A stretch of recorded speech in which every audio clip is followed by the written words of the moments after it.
Oke, masih bersama dengan saya Ignatius Aryono Putranto, dosen program studi akuntansi Fakultas Ekonomi Universitas Sanata Dharma Yogyakarta. Ini video ketiga dari pembahasan manajemen operasi chapter 5 mengenai design of goods and services. Di video yang ketiga ini yang akan saya bahas mulai dari konsep bagaimana sih perusahaan itu bisa membuat produk yang baru sampai dengan konsep value engineering. Oke, yang pertama ini ada di bukunya Heiser halaman 165 166. Oke, intinya dari slide ini adalah bahwa kalau perusahaan itu ingin meluncurkan produk yang baru, ya, karena tadi di video yang sebelumnya kita sudah mendiskusikan bahwa produk itu punya umur, ya, ada siklus hidupnya, jadi bisa juga suatu produk itu akan mengalami kematian, penurunan, ya, maka harus siap dengan peluncuran produk yang baru. Nah, maka di sini yang mau saya sampaikan adalah sebenarnya peluang-peluang apa, ya, yang muncul yang bisa menyebabkan perusahaan itu harus menghasilkan produk yang baru. Nah, Heiser mengidentifikasi ada 6 peluang, ya, yang bisa digunakan oleh perusahaan untuk meluncurkan produk yang baru. Yang pertama adalah peluang atau opportunity terkait dengan understanding the customer.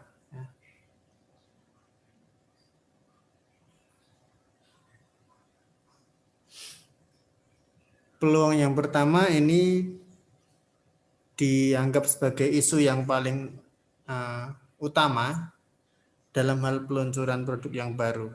Kenapa? Karena ketika kita bicara tentang konsep understanding the customer, itu konteksnya adalah perusahaan itu harus bisa memahami apa yang diinginkan oleh pelanggannya, ya, produk seperti apa yang mereka inginkan, ya. Sehingga peluang inilah yang bisa membuat menjadi peluang terbesar bagi perusahaan untuk menghasilkan produk yang baru. Misalnya seperti ilustrasi saya dari video yang awal tadi terkait dengan smartphone nih. Ya, perusahaan harus bisa memahami pengguna smartphone yang sekarang itu sebenarnya punya keinginan pengen punya smartphone yang seperti apa sih, kan gitu ya. Apakah cukup hanya sekedar bisa untuk berselancar di dunia maya atau malah ada keinginan-keinginan lainnya. Nah, ini yang harus dipahami, ya. Ini yang harus dipahami oleh perusahaan sehingga muncullah konsep understanding the customer. Perusahaan otomotif juga sama, misalnya mempunyai ketika perusahaan otomotif ini mempunyai customer gitu kan, mereka juga harus paham mobil seperti apa sih yang diinginkan oleh customer nih, ya. Misalnya ketika sekarang ini mulai muncul LCGC ini, konsep mobil murah. Ya, ini kan karena imbas dari keinginan konsumen yang ingin memiliki mobil yang harganya terjangkau, kan gitu. Ya, maka perusahaan merespon dengan memproduksi mobil yang berbiaya produksi lebih murah daripada yang jenis-jenis lainnya. Jadi ini adalah konsep yang utama, ya, yang dianggap sebagai opportunity yang utama, isu yang penting ketika perusahaan itu bisa menghasilkan produk yang baru, yaitu mereka harus bisa memahami customer.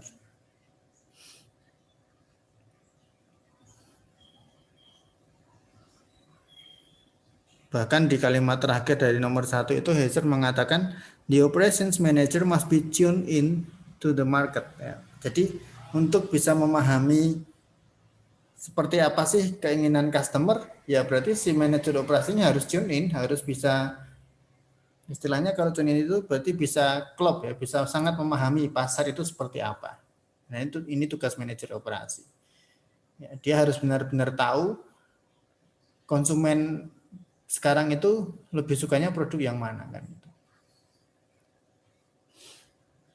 Oke, kemudian peluang yang kedua ini adalah karena adanya perubahan ekonomi atau economic change ya.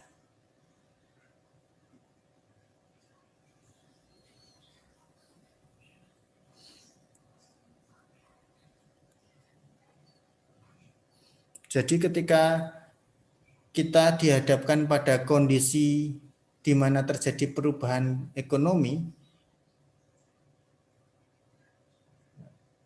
maka ini juga bisa mengarahkan perusahaan ke membuat produk yang baru.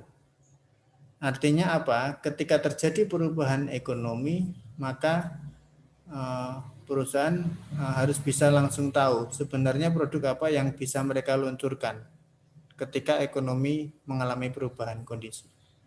Maka contoh yang disebutkan di sini di buku ya nomor 2 itu, di sana ada kalimat yang terakhir. In the long run, more and more people can afford automobiles, but in the short run, a recession may weaken the demand for automobile. Jadi ini konsepnya kebutuhan konsumen terhadap mobil nih. Hazen mengatakan sebagai contoh, kalau untuk kondisi ekonomi jangka panjang mungkin kebutuhan mobil itu besar ya. Orang akan banyak yang membutuhkan mobil untuk beraktivitas misalnya. Tetapi dalam konteks jangka pendek, in a short run, bisa jadi kan terjadi resesi ini. Kalau terjadi resesi kan berarti ada krisis ekonomi, ada perubahan ekonomi yang terjadi. Nah, maka ketika terjadi resesi akan menyebabkan kebutuhan mobil itu menjadi tidak lagi mendesak kan gitu ya.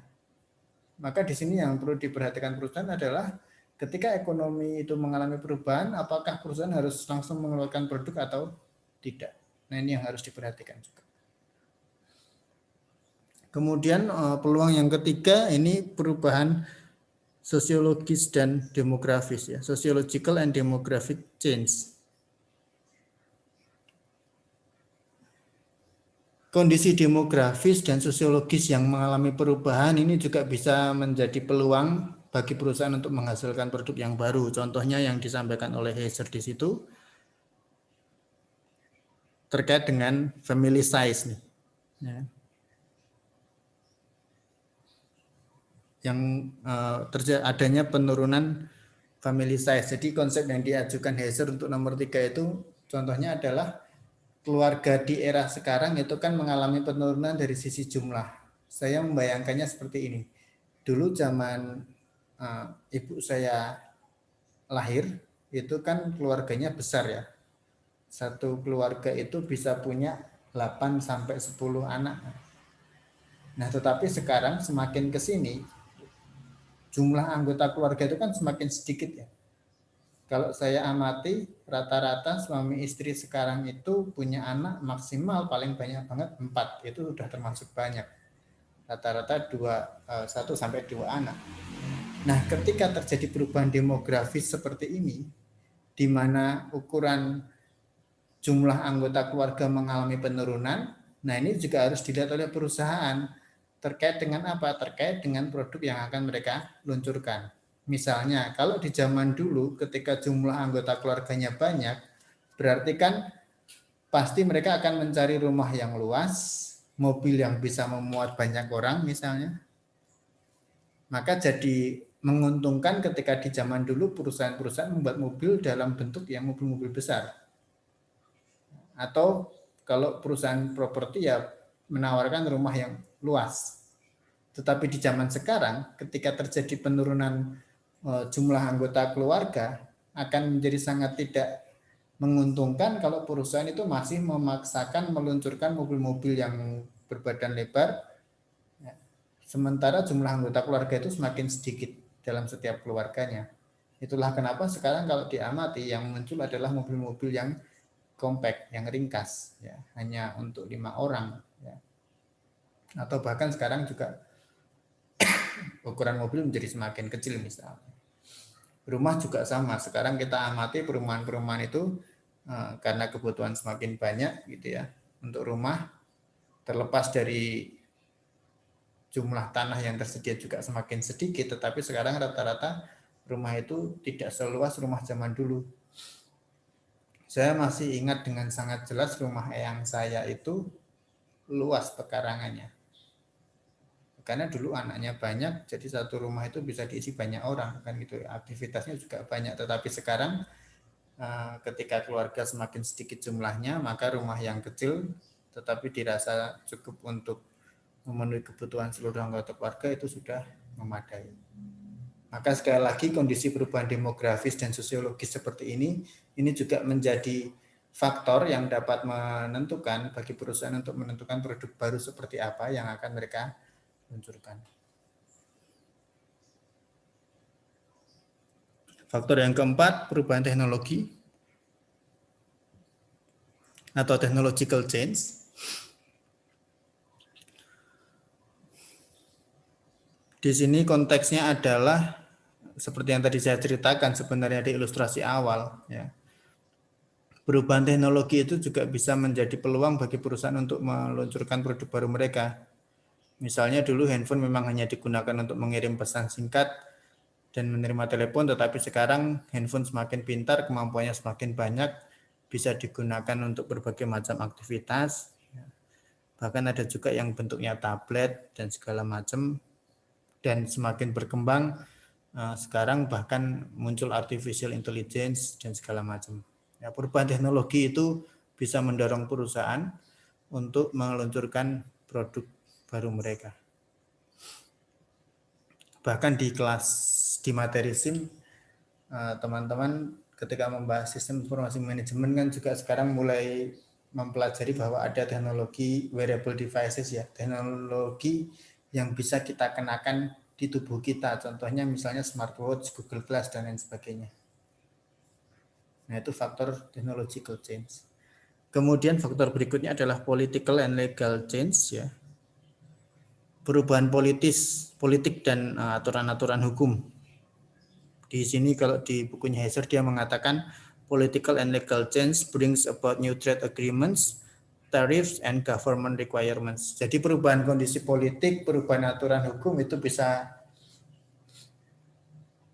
membuat perusahaan meluncurkan produk yang baru. Kenapa? Karena di sana bisa jadi terjadi perubahan tarif misalnya, ya, kemudian terjadi perubahan peraturan pemerintah, ya, produk-produk apa yang bisa disesuaikan dengan standar pemerintah.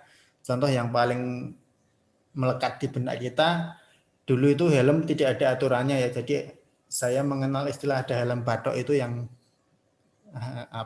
tipis banget dan tidak terlalu aman, tetapi waktu itu laris, digemari banyak orang karena harganya sangat terjangkau.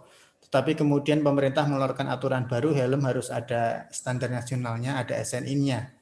Dan SNI ini berdampak pada perubahan desain dan bahan baku helm, ya, yang dibuat lebih kuat, lebih aman untuk kepala. Maka akhirnya perusahaan-perusahaan mengeluarkan produk baru yaitu helm-helm yang ber-SNI. Nah, itu contohnya sebenarnya.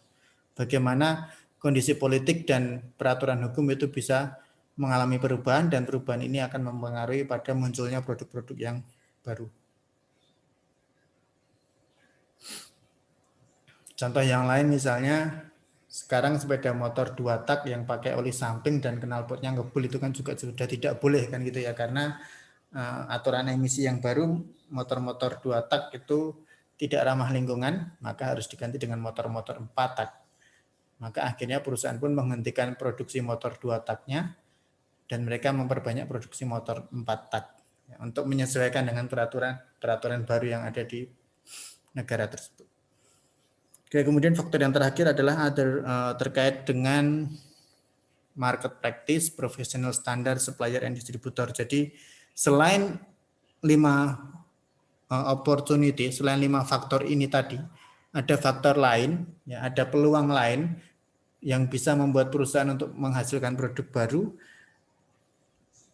ya, di mana faktor lain itu adalah perubahan-perubahan yang terkait dengan kondisi pasar, ya, praktek-praktek di pasar, perubahan terkait standar profesional, perubahan-perubahan yang dialami oleh para supplier dan distributor. Nah, itu juga bisa.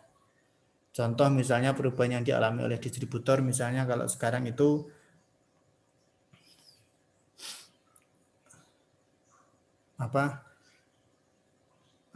perusahaan ketika kita bicara transaksi perdagangan, maka semakin banyak perdagangan yang dilakukan melalui aktivitas berbasis internet. Nah, ini kan menyebabkan perusahaan juga akhirnya meluncurkan produk baru yang memungkinkan orang bisa semakin intens dalam melakukan aktivitas berbelanja melalui internet, misalnya seperti itu. Nah, ini adalah 7 peluang yang bisa dijadikan acuan oleh perusahaan untuk menghasilkan produk yang baru. Nah, berikutnya kita masuk ke pengembangan produk. Ini learning objective yang kedua, describe product development system.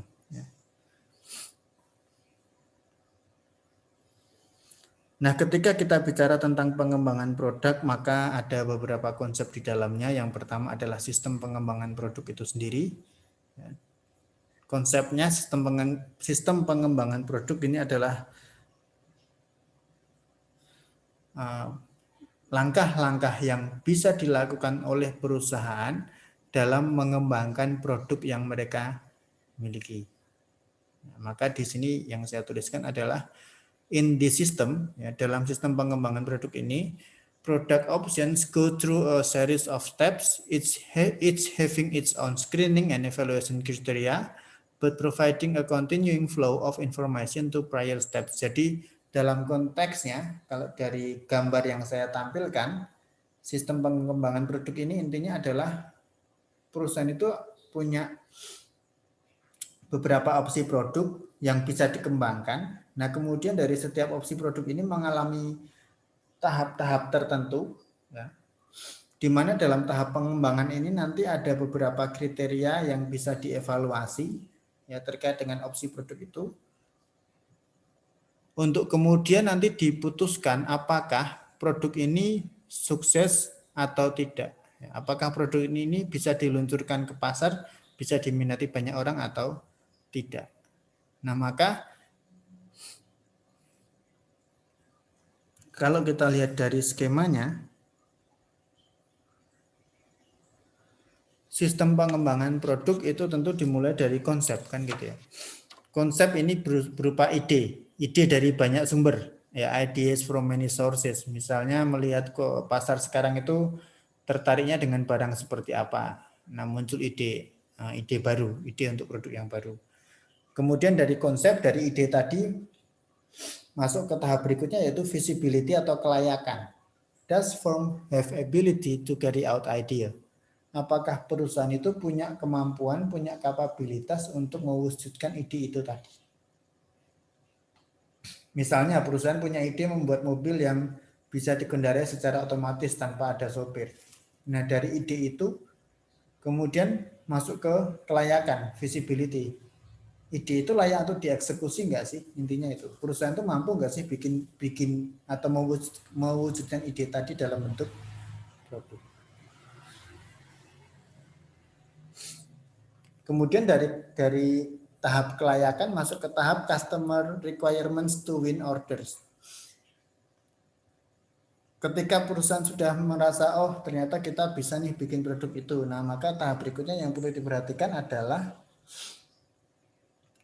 produk yang akan dibuat ini nanti sesuai nggak sih dengan kebutuhan customer. Kenapa? Karena bagaimanapun customer kan menjadi kunci, kan gitu ya. Sekalipun produk yang kita buat ini bagi perusahaan itu produk yang sangat baik, yang sangat bagus, kalau customer tidak berminatnya itu akan jadi masalah, kan gitu. Maka muncul ke tahap berikutnya apa yang dibutuhkan oleh customer. Kemudian dari situ masuk ke tahap yang berikutnya, functional specification. Ini ketika sudah tahu, oh ternyata produk yang tadi kita bayangkan yang akan kita buat itu ternyata juga sesuai dengan keinginan pasar, berdasarkan risetnya kalau keinginan pasar itu, kalau kebutuhan konsumen, maka kemudian masuk ke spesifikasi fungsional. Gimana sih cara produk ini nantinya akan bekerja? Kalau tadi misalnya mau bikin mobil yang bisa dikendarai tanpa ada sopir, nah disinilah semakin diperjelas. Mobil yang self-driving itu konsep atau cara kerjanya seperti apa. Bagaimana cara mobil itu nanti akan memberikan informasi atau mengatur jarak secara otomatis kalau ada kendaraan lain di depannya agar tidak terjadi tabrakan misalnya. Nah, kemudian kalau yang tahap functional specification sudah dilewati, sudah jelas semua bagaimana cara kerja produk tersebut, masuk ke tahap yang berikutnya, product specification and manufacturability. Ya. Ini berkaitan dengan proses pembuatan produknya. Maka pertanyaan yang muncul di sana adalah how the product will be made. Ya, mobil yang akan bisa menyetir sendiri ini mau diproduksi dengan cara seperti apa? Kemudian masuk ke tahap berikutnya, fase selanjutnya yaitu design review. Pertanyaan yang muncul adalah, are this product specification the best way to meet customer requirements? Ya, jadi desainnya itu diuji, dilihat apakah desain itu, spesifikasi produk yang akan dibuat itu memang sudah menjadi solusi yang terbaik yang dapat menjawab kebutuhan konsumen.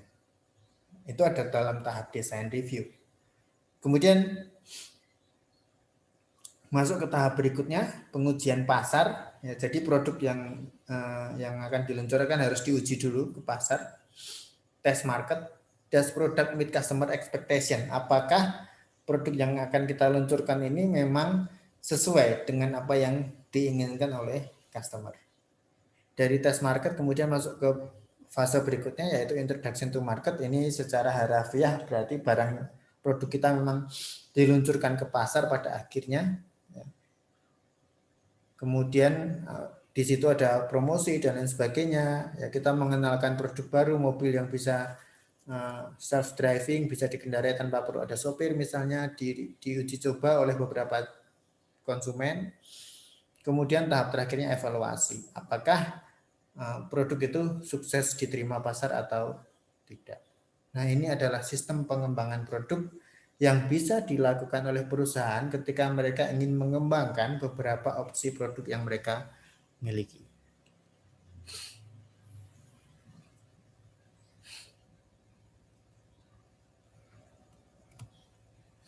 Nah, kalau kita bicara pengembangan produk, maka konsep yang kedua adalah quality function deployment atau QFD singkatannya. Apa sih QFD itu? Quality function deployment is a process for determining customer requirements or customer wants and translating them into the attributes or the hows that its functional area can understand and act on. Jadi QFD ini adalah suatu proses untuk menentukan sebenarnya apa sih yang dibutuhkan oleh customer, apa yang diinginkan oleh customer. Kemudian keinginan customer itu diterjemahkan, diubah dalam bentuk atribut-atribut tertentu, ya, di mana pada akhirnya setiap area itu nanti akan dapat memahami dengan baik apa yang sebenarnya diinginkan oleh customer. Nah, pengubahan dari keinginan customer menjadi bentuk atribut tertentu inilah yang disebut dengan QFD, Quality Function Deployment. Salah satu tools dari QFD itu adalah House of Quality. Apa sih House of Quality? Nah, ini ya. House of Quality is a graphic technique for defining the relationship between customer desires and product or services. Jadi konsep House of Quality ini adalah teknik berbasis grafik, ya, berbasis gambar untuk menentukan hubungan antara keinginan pelanggan dengan produk atau jasa yang akan dibuat oleh perusahaan. Untuk membuat House of Quality ada 7 langkah. Halaman 167. Langkah yang pertama adalah identifikasi dulu apa yang diinginkan oleh customer. Identify the customer wants. Maka pertanyaan yang muncul di sana adalah what do customers want in this product? Apa sih yang diinginkan customer terhadap produk ini? Misal seperti handphone tadi. Apa sih yang diinginkan customer terhadap smartphone di era sekarang? Smartphone yang seperti apa yang mereka butuhkan? Nah, pertanyaan itu yang harus dijawab untuk mengidentifikasi apa yang diinginkan customer terhadap smartphone di era saat ini. Oh, ternyata yang diinginkan customer itu adalah smartphone yang kalau untuk motret di ruangan yang gelap hasilnya bisa tetap jelas misalnya. Maka kan kemarin beberapa perusahaan smartphone mulai meluncurkan handphone yang kameranya bisa menghasilkan gambar yang terang banget meskipun kondisinya gelap. Atau customer itu pengennya smartphone ini kalau dipakai untuk motret benda dari jarak jauh, ketika di zoom bisa hasilnya bisa bagus dan jaraknya bisa sangat jauh, misalnya seperti itu.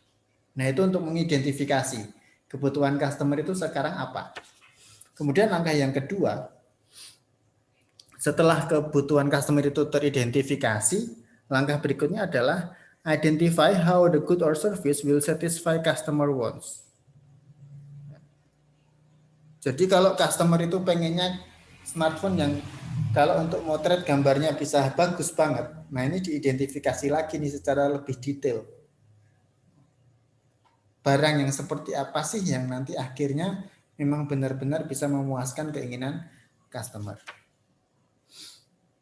Karakteristiknya seperti apa atau fiturnya yang seperti apa dan lain sebagainya.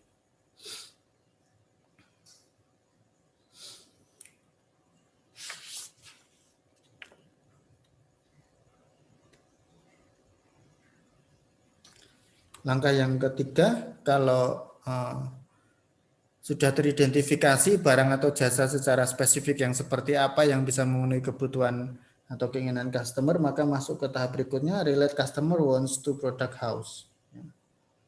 Menghubungkan keinginan customer dengan produk yang akan dibuat.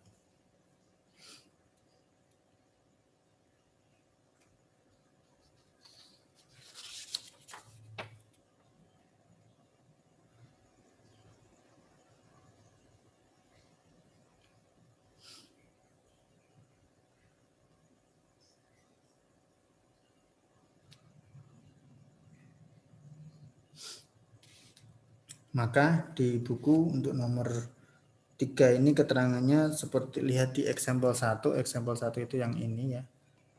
Nah ini.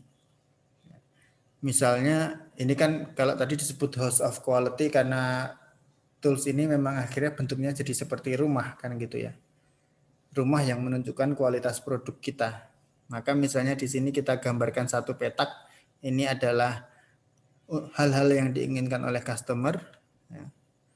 Kemudian ini adalah hal yang bisa kita kerjakan sebagai perusahaan.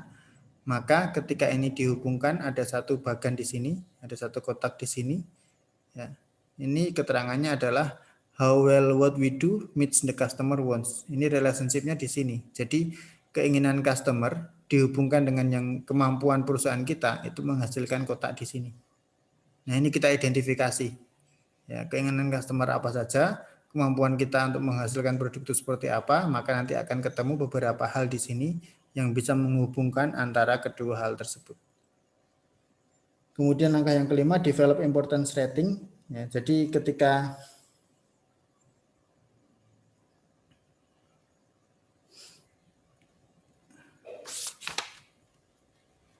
kita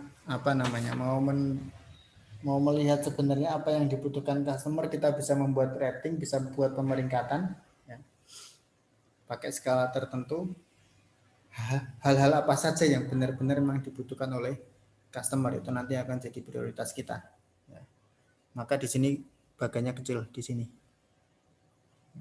Nah di sini peringkatnya nanti dari item-item itu kita buat peringkat mana yang paling diinginkan oleh customer.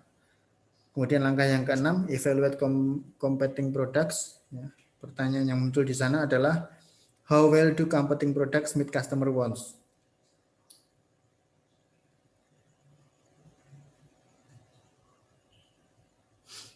Ya, ini kita melihat kalau langkah yang keenam ini berarti kita mengevaluasi produk-produk pesaing. Ya, seberapa bagus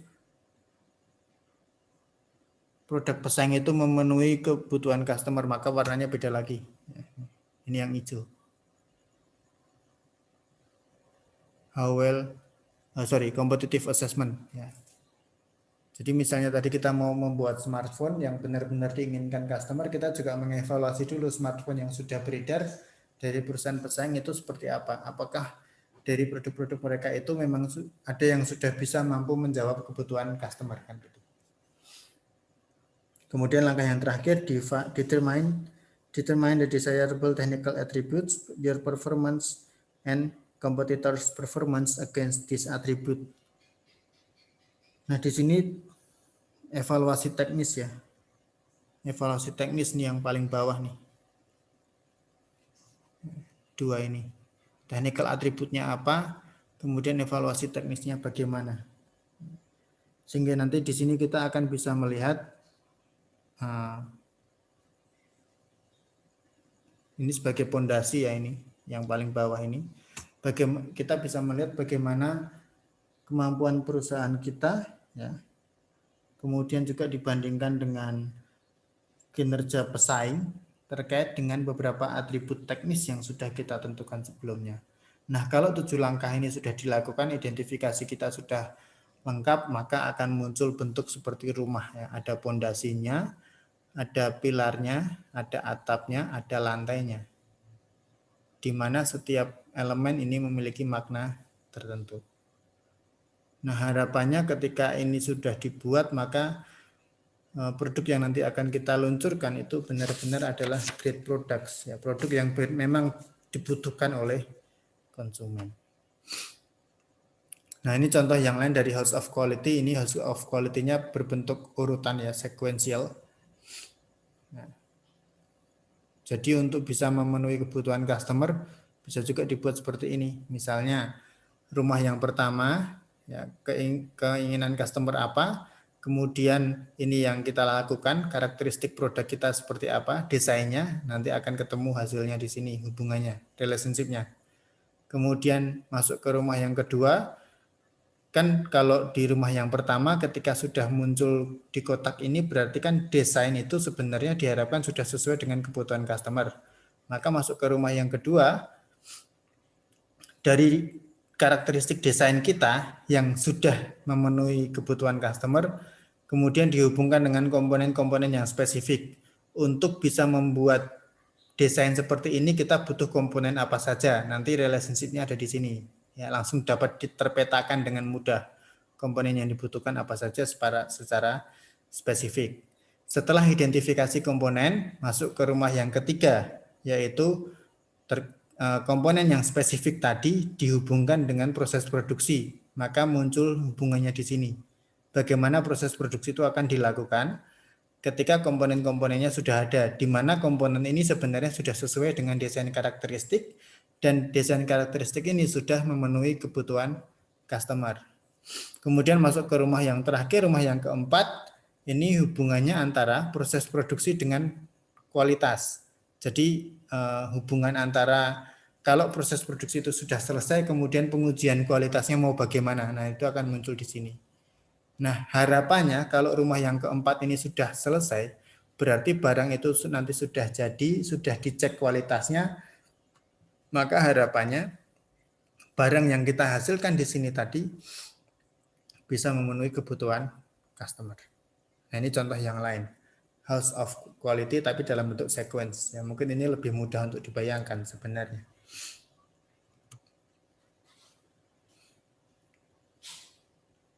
Nah, itu konsep sistem pengembangan produk. Nah, terakhir untuk video kali ini saya akan menyampaikan materi mengenai manufacturability and value engineering. Ya. Jadi ini adalah dua aktivitas ya, pemanufakturan dan perekayasaan nilai. Manufacturability and value engineering activities are concerned with improvement of design and specification at the research, development, design, and production stages of product development. Jadi kalau tadi sebelumnya kita sudah membahas pengembangan produk, maka sekarang kita membahas tentang pemanufakturannya. Artinya, ketika kita bicara pada konsep ini, yang akan kita bahas lebih jauh adalah bagaimana barang yang akan diproduksi, yang akan masuk dalam tahap manufaktur itu bisa merepresentasikan nilai-nilai tertentu dari suatu barang tersebut.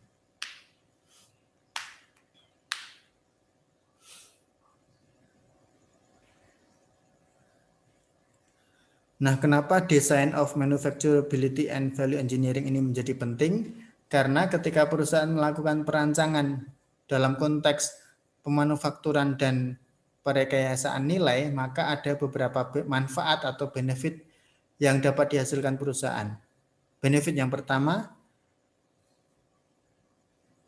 ini di halaman 170 ya, reduce complexity of the product. Jadi ketika perusahaan mendesain suatu produk ya, dan ada unsur value di dalamnya ya, yang sekaligus didesain juga, di situ nanti akan terlihat bahwa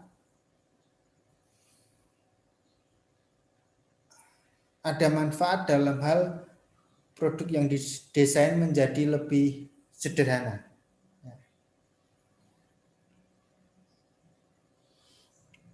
Artinya ketika perusahaan mendesain pada tahap ini ya manufacturability, apakah kelayakan dari desain itu untuk diproduksi ya, maka perusahaan bisa mendapatkan manfaat, yaitu yang pertama manfaatnya adalah kerumitan produk itu bisa berkurang. Kenapa? Karena dari aktivitas manufacturability and value engineering ini perusahaan akan bisa melihat bahwa beberapa desain yang mereka buat itu bisa dilihat perbedaan kompleksitasnya. Semakin sederhana produknya itu akan semakin menguntungkan sebenarnya. Kemudian yang kedua, manfaat yang bisa diraih adalah reduction of environmental impact ya, ada pengurangan terhadap dampak lingkungan. Ini berkaitan dengan produk-produk yang sekarang sangat kuat isu lingkungannya, green product. Kan diharapkan produk-produk yang dihasilkan di era sekarang ini kan produk yang ramah lingkungan misalnya. Kemudian manfaat yang ketiga ketika perusahaan melakukan manufacturability and value engineering adalah terkait dengan additional standardization of components. Jadi perusahaan bisa mengidentifikasi standar-standar tambahan terkait dengan komponen yang digunakan dalam produk tersebut. Kemudian manfaat yang keempat adalah improvement of functional aspect of product. Jadi aspek-aspek fungsional dari produknya itu akan semakin meningkat ya. Fungsi produknya akan semakin tinggi kalau dilakukan tahap ini. Ya, jadi semakin detail, semakin jelas fungsinya apa. Kemudian improve job design and job safety. Karena dengan perancangan manufacturability and value engineering ini, maka perusahaan bisa menghasilkan desain yang lebih baik dan lebih aman. Kemudian yang keenam, manfaatnya adalah improve maintainability or serviceability of the product. Ya, dapat meningkatkan kemampuan pemeliharaan dari suatu produk. Dan yang terakhir, robust design atau desain yang handal, ya, yang reliable. Nah, contohnya ini saya masih menggunakan gambar ini sekaligus menutup video yang ketiga. Di sini contohnya adalah perusahaan awalnya punya desain ini. Yang pertama, ya. Mereka mendesain produk bracket ya ini ya, atau kayak handle gitulah dari suatu barang. Nah, desain yang pertama ini kan rumit, komponennya banyak. Karena rumit dan komponennya banyak, maka harganya waktu itu $3,5. Nah, kemudian dilakukan manufacturability and value engineering design. Ternyata dari desain yang kedua itu ada pengembangan. Komponennya menjadi lebih sedikit, tidak terlalu kompleks, sehingga harganya pun bisa turun mencapai $2. Ya, cost-nya tereduksi. Barangnya juga menjadi lebih fungsional karena lebih simpel dari yang sebelumnya. Kemudian dipikirkan lagi, ternyata masih bisa ditempuh dengan desain yang ketiga, maka jadinya seperti ini. Desain yang ketiga jauh lebih sederhana, tetapi tidak mengurangi fungsionalitas produk. Akhirnya cost-nya bisa semakin turun lagi. Dari desain yang sederhana ini, harga barangnya hanya $0,80 atau 80 sen. Nah, apa yang bisa kita amati? Ternyata dari model value engineering ini, ya, perusahaan itu bisa menurunkan cost-nya. Jadi ketika perusahaan sudah mendesain produk, ya, kemudian kan harus dipikirkan juga nanti dalam proses produksi akan seperti apa. Nah, dalam memikirkan proses produksinya akan seperti apa itu nantinya akan muncul nilai yang bisa dihasilkan, yang melekat pada produk itu, nilainya seberapa. Nah, pada tahap ini, manufacturability and value engineering design or development, ternyata kemudian perusahaan bisa memahami, oh ternyata desain yang pertama ini terlalu rumit lah ini. Kalau terlalu rumit, proses produksinya sulit, otomatis nanti bahan bakunya makin banyak, berarti harga barang makin tinggi. Bisa nggak dibuat lebih sederhana? Ternyata bisa. Muncul desain kedua, muncul desain ketiga. Artinya apa? Yang mau saya sampaikan di sini terkait manufacturability and value engineering adalah bahwa dalam membuat pengembangan produk, perusahaan itu tidak hanya sekedar mendesain produknya seperti apa, tetapi mereka juga harus bisa mengkonsep desain mereka itu nanti kalau diproduksi, proses produksinya bagaimana. Nah, kemudian nanti setelah masuk dalam proses manufaktur atau proses produksi, terus bisa nggak sih perusahaan itu mengidentifikasi nilai ekonomi yang muncul dari produk itu. Maka sekaligus untuk menutup video yang ketiga ini, ketika kita bicara pengembangan produk, sekali lagi, yang juga tidak kalah pentingnya adalah perlu dipikirkan juga bagaimana produk itu nanti akan diproduksi dan berapa nilai-nilai ekonomi yang muncul dari produk-produk itu. Nah, itu harus dilakukan perusahaan dalam konsep pengembangan produk. Nah, mungkin itu yang bisa saya sampaikan sekaligus mengakhiri video yang kedua. Terima kasih untuk partisipasinya sudah melihat video ini. Nanti kita akan bertemu lagi di video-video berikutnya.